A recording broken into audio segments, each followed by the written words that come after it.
Jorge Sánchez Meza lives with his girlfriend Karina in Hamburg's Schanzenviertel neighborhood, not far from the Reeperbahn red light district. He first came here with the help of German friends he knew in Mexico. The 3 years he'd originally planned to stay have since turned into 8. In a few days, Jorge will be off to visit his home country. I'm already excited about seeing my family, my country, Mexico, and all the things that have changed in the past few years. I'm going to enjoy Mexico. Und ich werde Mexiko genießen.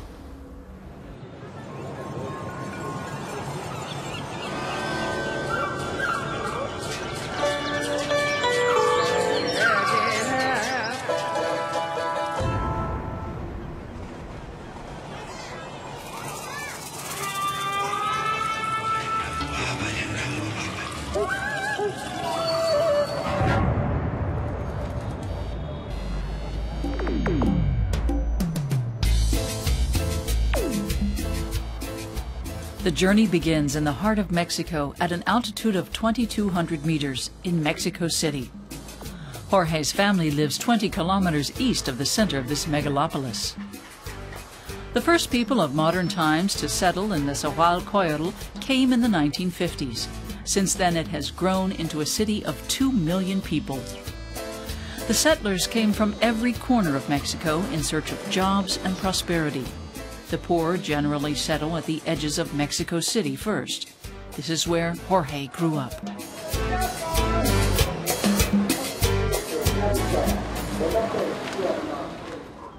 My municipality is called Nezahualcóyotl. That means fasting coyote, coyote hambriento. A lot has changed in my area. Now you can find everything you need to live comfortably. It didn't used to be that way. There wasn't even any streets, no water mains, no electricity, no telephone. I watched them put the sewer system in.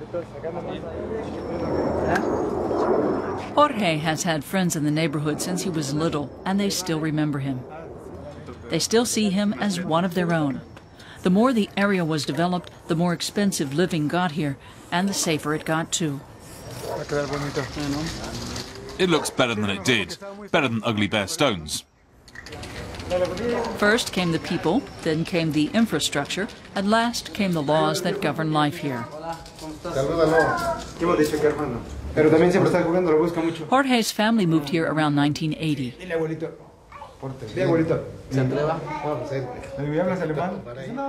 At the time, land here was cheap. Jorge's father, Manuel Sanchez, had the foresight to buy it. Jorge's brother, Roberto, lives right next door.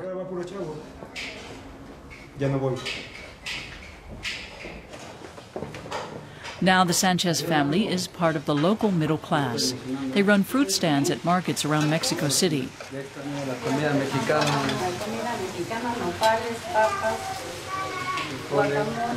And Nezahualcóyotl itself has turned into more or less a decent place to live. It has changed a lot. At the turn of the millennium, the area was still poor and dangerous. Not even the police dared go in. The family kept watch for bandits from the roof of their house.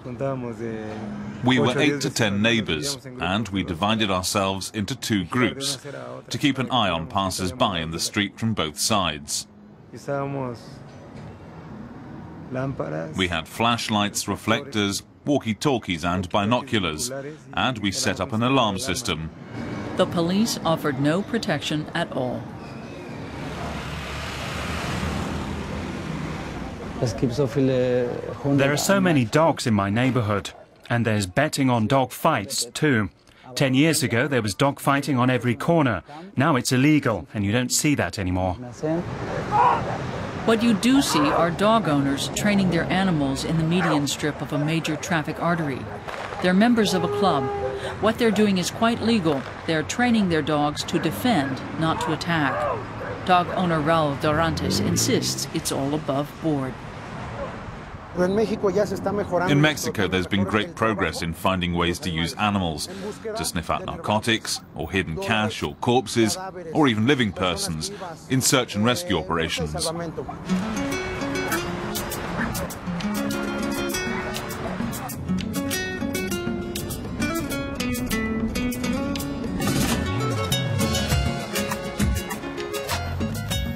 Jorge remembers from his childhood Mexico City's main wholesale produce market in Iztapalapa on the east side. The Sanchezes have long been regular customers of the Diaz family.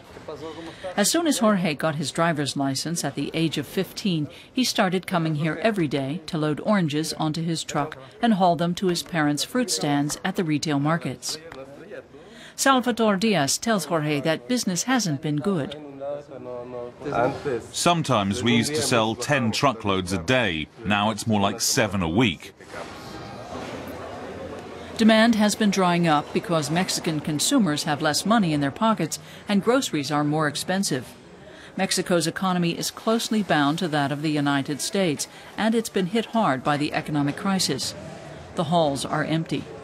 It's all a bit depressing now. It used to be totally crowded here. You couldn't find a parking space. And now there might not be a single customer here.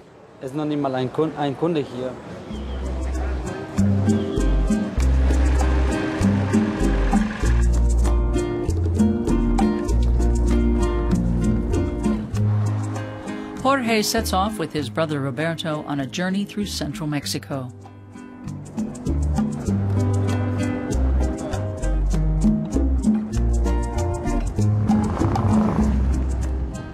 "120 kilometers southeast of Mexico City is Puebla, the headquarters of Volkswagen de Mexico.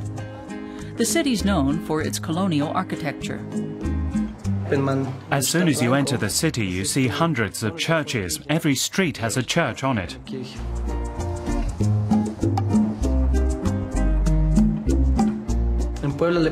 My Aunt Victoria lives in Puebla.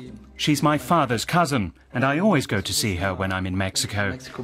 Qué bueno. Claro que sí. Pásale, pásale. Hola, Beto. ¿Cómo estás? Gracias. Pasen, pasen, pasen. ¿Cómo has estado, tía? Bien, bien. Aunt Victoria used to be a nurse. Now she's retired. Jorge asks how things are going with the church. I've become more Catholic. I worked hard for so many years and, well, I'd lost touch with the church a bit.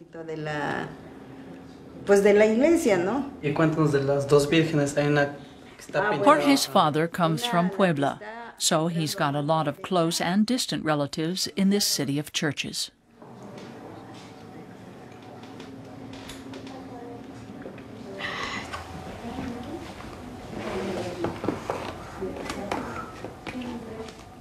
My family in Puebla is very religious. They have their own altar and they pray at it every evening. Well, they used to. Maybe just sometimes now.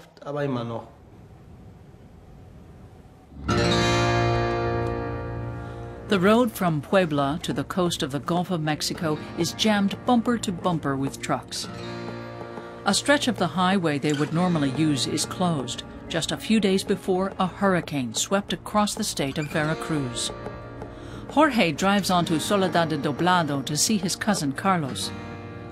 His village also got hit by the hurricane, the worst here in 50 years.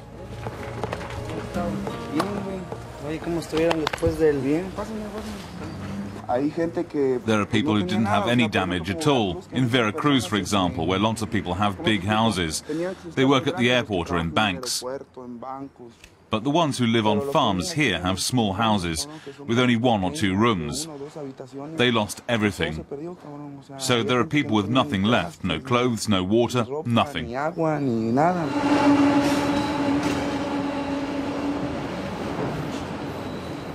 The Jamapa River burst its banks. Its floodwaters swept away everything in their path. Many people had built their homes along the river.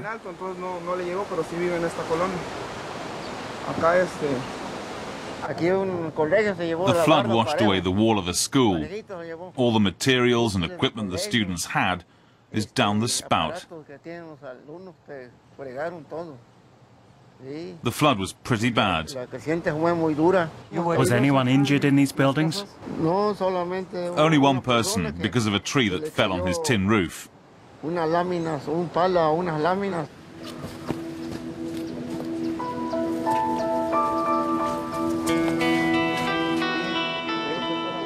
The floodwaters came at night, but everyone managed to escape with their lives, if little else.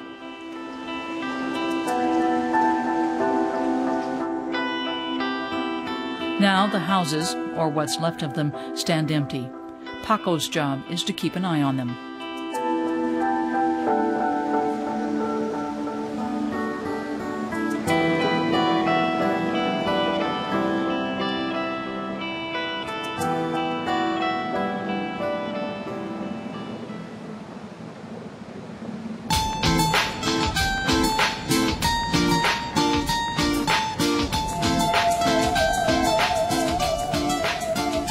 From Veracruz on the coast, Jorge travels west to the Central Highlands, to Guadalajara, known the world over for mariachi music and tequila.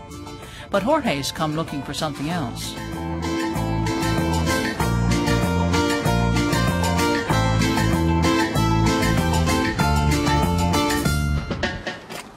Con Alex, ¿cómo está? ¿Qué dice? Buenos días, Jorge. Buenos días. ¿Cómo estás? Bien, aquí, viendo qué tal mis máscaras. Bienvenido, por aquí estamos trabajando precisamente en ellas, mira. Alex Cortez fashions masks for wrestlers. Jorge has long been a fan of Lucha Libre, the Mexican style of wrestling. The wrestlers sport masks and nicknames like Blue Demon or Pharaoh. Jorge's even brought Mexican luchadores to Germany and organized matches. He's ordered 2 masks to be handmade by Don Alex.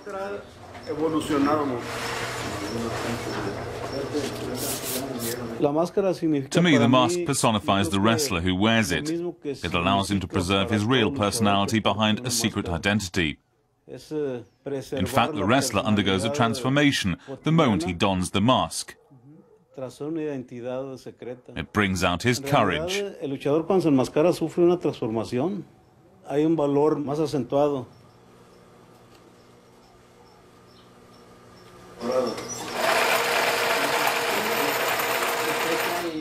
Don Alex speaks from experience as an ex-luchador himself. An eye injury forced him to retire from the ring. Había un monopolio antes de la lucha libre. ¿Cómo me queda? ¿Cómo la ve? Me parece que te queda muy bien. ¿Sí? Yo la veo muy bien. Y aprieta bien, ¿no? Quedó muy bien, don Alex. Perfecto. Muchas gracias. Perfecto.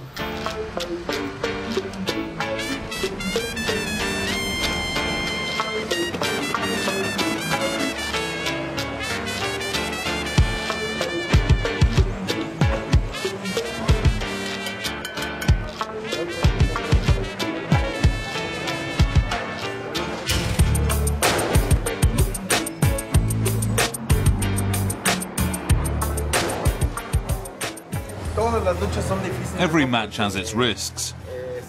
You know when you go up, but not when you're going to hit the mat again. The risk, the danger is always there.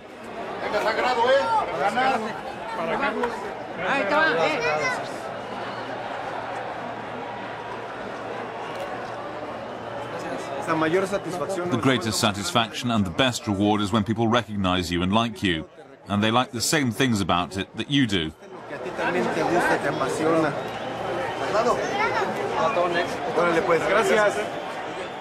El Sagrado, the Sacred One, is a professional wrestler. In Mexico, the luchadores are folk heroes.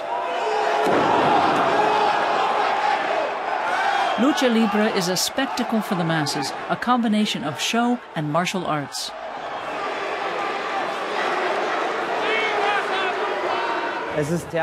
It's theatre for the people, for the poor in Mexico. Many people here don't have the money for the theatre, or they're not educated enough to understand it. But people can understand Lucha Libre.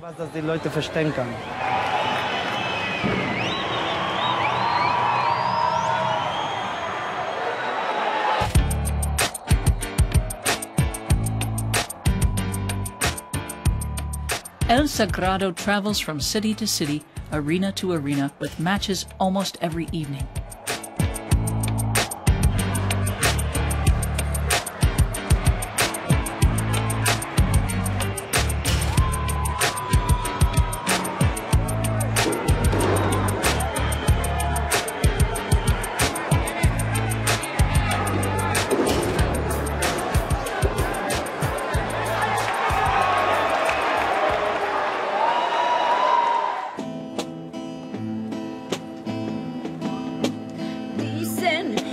Ya no me quieres, es la verdad.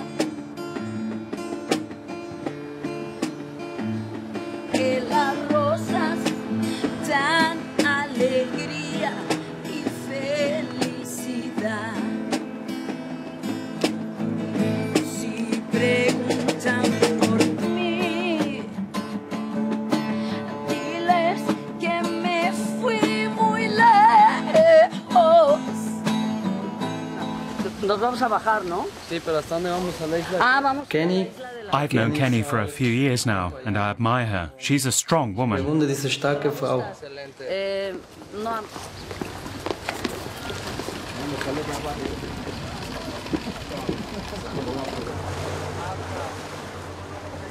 What I like about her is that she's simply herself. I know lots of bands and rock stars here in Mexico, and as soon as they get a little taste of fame, they turn arrogant.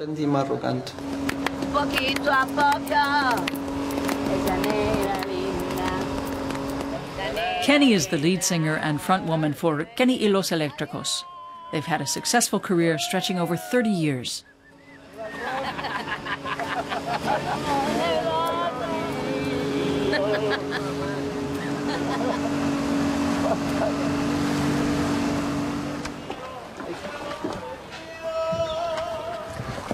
Sopa de tequila. Kenny y los Eléctricos are a rock band. Now they earn more from concerts than sales of their CDs.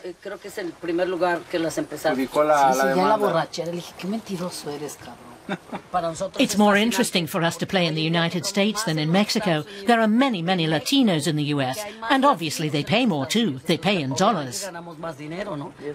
Jorge wonders if nostalgia might be a factor in the popularity of their concerts. The Mexicans are very attached to their customs. Like you, Jorge, we come to visit you. And I really like your Hamburg apartment because you fixed it up to look so Mexican. You know what? Germany really surprised me because I thought most Germans were cold. No, mega cold. That they run around with these serious faces. But no, they're super warm-hearted. Kenny y los Eléctricos played a concert in Germany at the Mexican Embassy in Berlin.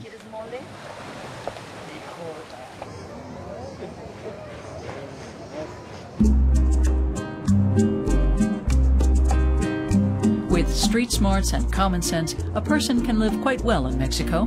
You have to know where you can and can't go and when. And right now, Jorge wants to go to San Luis Potosí. He's arranged to meet his sister Rosario and brother-in-law Juan somewhere on the highway there. They exchange a few hasty words and then take off again. This road is dangerous. It leads north to the U.S. A drug cartel uses it as a smuggling route for narcotics. A drug war is raging in Mexico. It's claimed thousands of lives so far, especially in the north. These drug cartels here in Mexico are on everyone's mind right now. Everyone's afraid. All the drugs destined for America have to pass through Mexico. There's a lot of money and a lot of power at stake, and that's making Mexico more dangerous. Together, they climb to nearly 3,000 meters above sea level to the Nahua community.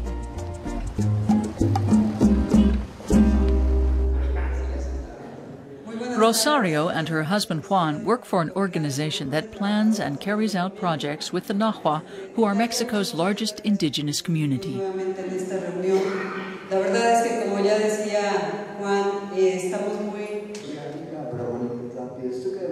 Jorge hasn't seen his sister for 2 years, and it's much longer since he was last here. A lot of the Nahua don't speak Spanish, so the visitors use Nahuatl, the Aztec language.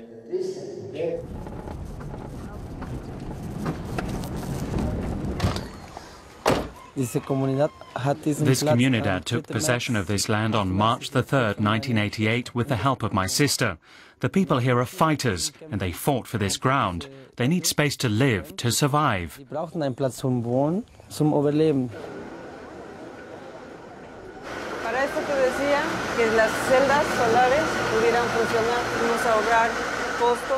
The first thing Rosario's organization helped the Nahua acquire was a corn machine. Corn is the principal food staple of the Mexicans. 40 families live here in Tres de Marzo. The village is named for the date they took possession of the land.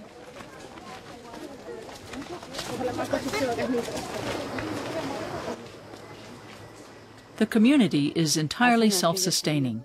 All they need is their own source of water. They take care to keep it clean, and all else follows from that, except for paying jobs. By the statistics, we can see very clearly that the indigenous populations are more often ill and suffer more deprivation. And if they stand up for their identity and language and practice their customs, they don't win anyone's respect. Instead, they're treated as different. Rosario and her husband visit the region's indigenous communities twice a month. 3 de Marzo always throws a party for the couple as a way of saying thanks.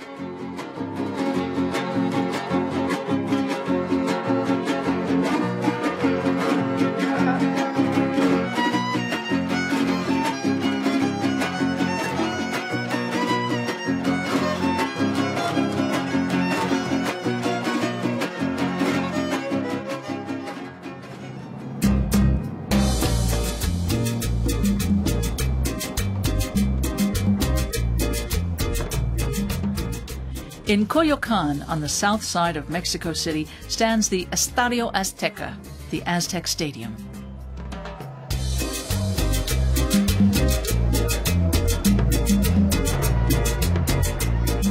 The Sanchezes are regulars here. Jorge's second brother, Gabriel, is a huge soccer fan. Today, Team Club America is playing against Club Santo Laguna.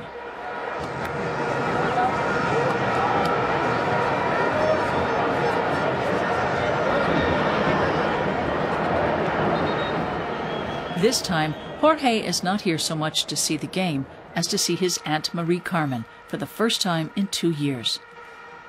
She's the director of the Estadio Azteca. Marie Carmen has lots of work and little time, but she takes a moment to say a quick hello. I'm very proud of her for doing this. She's the only woman in this male world, and in Mexico, in macho land at that. She's very strong, she's got character, and you need that in a profession like this. Und ich glaube, in diesem Beruf brauchst du schon einen Charakter.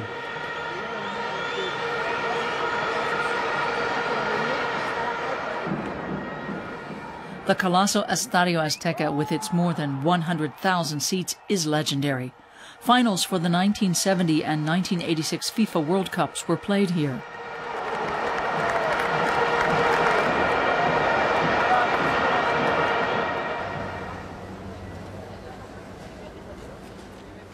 Jorge's journey through Mexico is almost over. His parents and brothers Roberto and Gabriel are back where they spend most of their waking hours, at the market. Jorge's father, Manuel, manages several markets. He talks to officials, takes care of problems with local residents, deals with traveling salesmen, and fights the ever-growing competition from the big supermarket chains. A lot of new people have appeared here since we started in 1969. A lot has changed. Many people have died or been disabled. You work for 40 years and then it's over. These are all new people who don't know about the things others have done to build this market.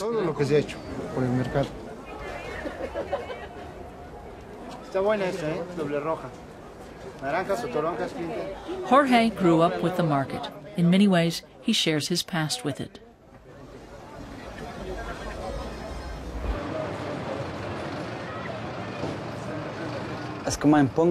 There comes a point where I have to or want to go back to Germany, because I live there and like it there. I think home is where you feel right, and you can live and you've got your own place. So I have 2 homes, Germany and Mexico. Deutschland und Mexiko.